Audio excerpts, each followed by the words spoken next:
زملائي وزميلاتي معلمي ومدرسي التربية الرياضية في محافظة واسط، ونحن وإياكم على موعد قريب في المسيرة الكشفية بمناسبة 6 كانون ذكرى تأسيس جيشنا الباسل. اليوم سوف ننقل لكم الطريقة الصحيحة لمسير المدارس خلال الاستعراض في ملعب الكوت الأولمبي. إن شاء الله راح تصير قدامكم المعلومات وافية وكافية، كونوا معنا. الوقفة الصحيحة للمدارس خلال المسيرة راح تكون على هذا النسق. تفضلوا يا علاوي.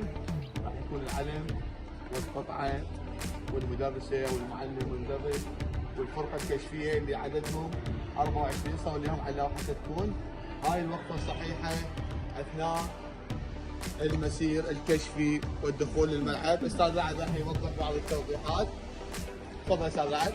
احنا هسه هاي فقره كشفيه مدرسيه جاهزه، العدد مالتها 4 يصير 27 يصير 24 حسب عدد المدارس. الفرقه الموجوده هسه عندنا 26 طالبه. زين 26 مرشده.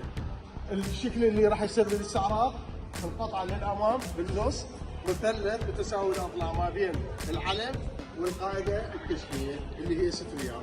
مثلث متساوي الاضلاع. الخط الوسطاني يمشي ورا القطعه، الخط اليمين يمشي ورا المدرسه. هسه بالايعاز من راح نوصل الساريه مال العلم. اكو ساريه واكو غيوب. اكو ساريه واكو غيوب. القاعده الكشفيه مالتكم من توصل الساريه شرطي قبل ما توصل خطوتين يمينا انظر. يصير نظرها وين؟ من العلم على الضيوف الى الخط اللي احنا راسمينكم اياه الى الجبول امامه، تنتهي يمينا انظر. راح نطبقها عملي. هذا العلم، انا الضيف، احنا ضيوف،